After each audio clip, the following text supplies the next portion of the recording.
एक बूढ़े कौवा ने बताया कि इन 3 लोगों पर कभी भी विश्वास नहीं करना चाहिए और इनसे उम्मीद नहीं रखना चाहिए। अगर आप इन पर विश्वास करते हैं और मदद मांगते हैं तो ये आपको ऐसी मुसीबत में फंसा सकते हैं जहां से आपको निकलना बहुत मुश्किल हो सकता है। नमस्कार दोस्तों, आप सभी का स्वागत आपके अपने चैनल ट्रू इंस्पायर में। दोस्तों, आज की कहानी काफ़ी ज्ञानवर्धक और मार्मिक होने वाली है, इसलिए दोस्तों आप लोग कहानी को पूरा अंत तक सुनना।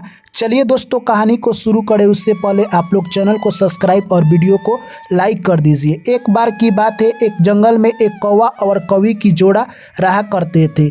उस जंगल में सभी कौवा और कौवी आपस में मिलकर रहा करते थे, परंतु एक दिन आग लग जाता है जंगल में और जो भी खाने पीने की चीज़ थी वो जलकर राख हो जाती है। अब उस जंगल से बहुत सारे जीव जंतु और पक्षी पलायन करने लगते हैं दूसरे जंगल में। तभी उसमें एक कौवा और कौवी की जोड़ा रहा करते थे। कौवी अपने पति कौवा से कहती है कि हम लोगों को भी इस जंगल को छोड़ देना चाहिए।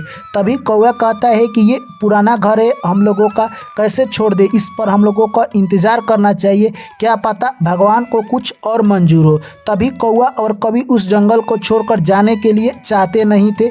उसी जंगल में वो लोग रह रहे थे। ऐसे ही दिन निकलता गया और उन लोगों को खाने के लिए कुछ नहीं मिलता, जिससे कि अब कौवी को काफ़ी तेज भूख सता रहा था। तभी वो अपने पति कौवा से कहती है कि मुझे काफ़ी तेज़ भूख लगा है, आप खाने का इंतज़ाम कीजिए। कौवा कहता है कि तुम इतना क्यों घबराती हो, भगवान सभी को खाने के लिए देते हैं, क्या पता भगवान हमारी परीक्षा ले रहे हो। यह बात सुनकर कौवी कहती है कि अब मुझे खाना के बगैर 1 मिनट भी रहना मुश्किल लग रहा है। तभी दोस्तों कौवी की नज़र एक सियार पर पड़ता है जो कि एक मांस का टुकड़ा लेकर उसी की तरफ आ रहा था। तभी कौवी कहती है कि मैं उस सियार भैया से इस मांस का टुकड़ा मांग कर खाऊंगी और अपनी भूख मिटाऊंगी। यह बात सुनकर कौवा कहता है कि तुम ऐसा हरगिज मत करना, नहीं तो तुम्हारे साथ धोखा हो सकता है। यह बात सुनकर कौवी कहती है कि मेरे साथ धोखा कैसे हो सकता है।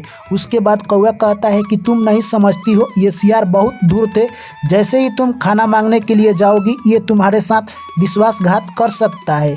इतने ही देर में दोस्तों कहे तो सियार उस पेड़ के नीचे आकर बैठ जाता है। तभी कौवी कहती है कि हे सियार भैया, आप मुझे उस मांस के टुकड़े में से कुछ खाने को दे दीजिए। इतने में वो सियार कहता है, मन ही में सोचता है कि ये तो मांस का टुकड़ा मेरे लिए ही पर्याप्त नहीं है और इसमें कौवी को कैसे दूं। तभी उसके दिमाग में कुछ आइडिया आता है और कहता है कि हे कौवी बहन, तुम नीचे आ जाओ और इस मांस के टुकड़ा को लेकर जाओ, क्योंकि इतना में मेरा पेट नहीं भरेगा, तुम खाकर अपना पेट भर लो। दोस्तों, जैसे ही कौवी नीचे आने वाली थी तभी कौवा कहता है कि तुम जाने से पहले मेरे कुछ बातें सुन लो। अगर तुम मांस की टुकड़ा लाने के लिए जाती हो तो तुम्हारे साथ धोखा हो सकता है। कौवी दोस्तों मानने के लिए तैयार नहीं थी, क्योंकि उसको भूख सता रही थी। तभी कौवा कहता है कि तुम ऐसे नहीं मानोगी, आओ तुझे मैं एक कहानी सुनाता हूँ। उसके बाद कौवा कहता है कि एक जंगल में एक तोता और तोती रहा करते थे। दोनों आपस में बहुत अच्छा प्यार करते थे।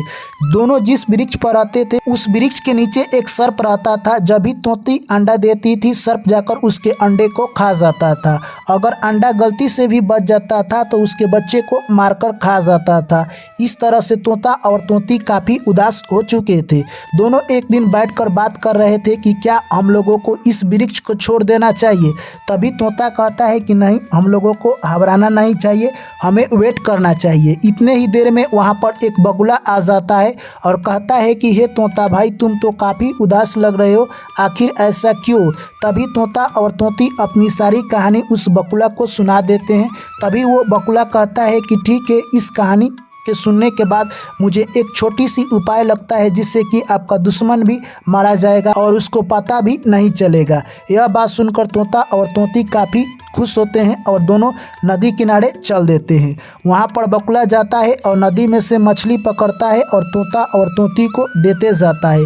वो लेते हैं और एक नेवला के बिल से लेकर क्रमबद्ध तरीके से सर्प के बिल तक मछली को बिछा देते हैं। इस तरह से जब मछली बिछ जाती है, तीनों आते हैं, एक पेड़ पर बैठ जाते हैं और यह सब नज़ारा देखने लगते हैं। दोस्तों, कुछ समय के बाद नेवला अपने बिल से निकलता है और जैसे ही देखता है कि मछली खाकर भगवान को धन्यवाद देने लगता है और आगे जैसे ही बढ़ता है फिर दूसरी मछली मिलती है। यह सब देखकर नेवला सोचता है कि मेरे साथ कोई खेल तो नहीं खेल रहा है। अगल बगल में देखता है, कोई भी व्यक्ति दिखाई नहीं देता है। वो नेवला आगे बढ़ता है, फिर मछली खाता है और ऐसे ही खाते खाते वो आगे बढ़ते जाता है। और जैसे ही अंतिम मछली खाता है, नेवला सोचता है कि कोई यहाँ पर मेरे साथ खेल रहा है। नेवला वहीं पर इंतजार करने लगता है। कुछ समय के बाद दोस्तों सर्प निकलता है और नेवला और सर्प के बीच घमासान युद्ध होती है। कुछ समय के बाद कहे तो नेवला सर्प को मार देता है। यह सब बात देखकर बकुला और तोता तोती उनको धन्यवाद देने लगते हैं। तभी नेवला कहता है कि तुम तोती ऊपर से ही मेरा धन्यवाद दोगी, क्या नीचे आकर तुम मुझे धन्यवाद नहीं दे सकती हो? तोती कहती है कि नहीं नेवला भैया, आपने मेरे दुश्मन को मार दिया, इसलिए मैं आपको बहुत बहुत धन्यवाद देना चाहती हूँ। तभी नेवला कहता है कि यह सब खेला तुम्हारा था, तुम नीचे आकर मुझे धन्यवाद दे सकती हो। यह बात सुनते ही तोती नीचे आती है धन्यवाद देने के लिए। दोस्तों इतने देर में नेवला तोती को मार कर खा जाता है। यह सब दृश्य देखकर तोता काफ़ी उदास होने लगता है और मन ही मन रोने लगता है। वो सोचता है कि मैं एक दुश्मन से पीछा छुड़ाने के लिए दूसरे दुश्मन के चुंगल में फंस गया और मैंने अपने तोती का जान गंवा दिया। वहाँ से तोता उड़ जाता है और दूसरे जंगल में चला जाता है। यह कहानी सुनकर दोस्तों कवि कहती है कि हे पियाजी, आपने मेरे मन की बात कह दी और आपने जो कहानी सुनाई है इससे अगर मनुष्य सुन लेता है तो उसकी ज़िंदगी में बहुत भलाई होगी और वो आगे चलकर बहुत काम आएगा उसको। तभी कौवा कहता है कि तुम तो मेरी बात नहीं मान रही थी, परंतु जैसे ही कहानी सुनी तुम बहुत समझदार लग रही हो। तभी कवि कहती है कि हे पियाजी, मैं मांस की टुकड़ा नहीं खाऊंगी, परंतु उस सियार के पास नहीं जाऊंगी क्योंकि वो सियार धूर्त है, मेरे साथ कोई दुर्घटना कर सकता है। यह बात सुनकर दोस्तों यानी कहे तो कवि समझ जाती है। उसके बाद कौवा कहता है कि हे कवि, तुम सुनो ध्यान से, 3 प्रकार के लोगों से कभी भी मदद नहीं मांगना चाहिए। यानी पहला, धूर्त लोगों से कभी भी मदद नहीं मांगना चाहिए क्योंकि ऐसे लोग मौका पाकर आपको धोखा दे सकते हैं, क्योंकि ऐसे लोगों पर विश्वास करना भी विश्वासघात हो सकता है अपने आप से। इसलिए ऐसे लोगों पर कभी विश्वास नहीं करना चाहिए और ना ही इनसे हेल्प की उम्मीद रखना चाहिए। और दूसरी, घमंडी लोगों पर कभी भी हमें विश्वास नहीं करना चाहिए और ना ही उनसे उम्मीद रखना चाहिए। अगर आप उनसे उम्मीद रखते हैं और उन पर विश्वास करते हैं तो आपके साथ विश्वासघात कर सकते हैं, क्योंकि ऐसे लोग अक्सर मौका की तलाश में रहते हैं और मौका मिलते ही आपको धोखा दे सकते हैं। और तीसरा, स्वार्थी लोग। अगर आप स्वार्थी लोगों पर विश्वास करते हैं तो वो मौका आने पर आपको धोखा दे सकते हैं। अगर तुम सियार के पास जाती हो तो वो तुम्हें मार कर खा जाएगा और मांस का टुकड़ा छोड़ देगा। यह बात सुनकर दोस्तों कवि कहती है कि हे पियाजी, आपने जो कहानी सुनाया है, अगर ये मनुष्य कहानी को अच्छी तरह से सुन लेता है तो उसकी ज़िंदगी की सारी समस्याएं समाप्त हो जाएगी और वो अपनी ज़िंदगी में इन 3 लोगों से बच पाएगा और अपनी ज़िंदगी में उस मुसीबत से आगे निकल जाएगा। तो दोस्तों मैं आशा करता हूँ कि ये कौवा और कवि की कहानी आप लोगों को समझ आई होगी। तो वीडियो को लाइक और चैनल को सब्सक्राइब कर दीजिए। आप लोगों से पुनः मुलाकात होगी एक नई कहानी में। तब तक आप लोग मुझे दीजिए इजाज़त। सभी साथियों को मेरा प्यार भरा नमस्कार। जय श्री कृष्ण। राधे राधे।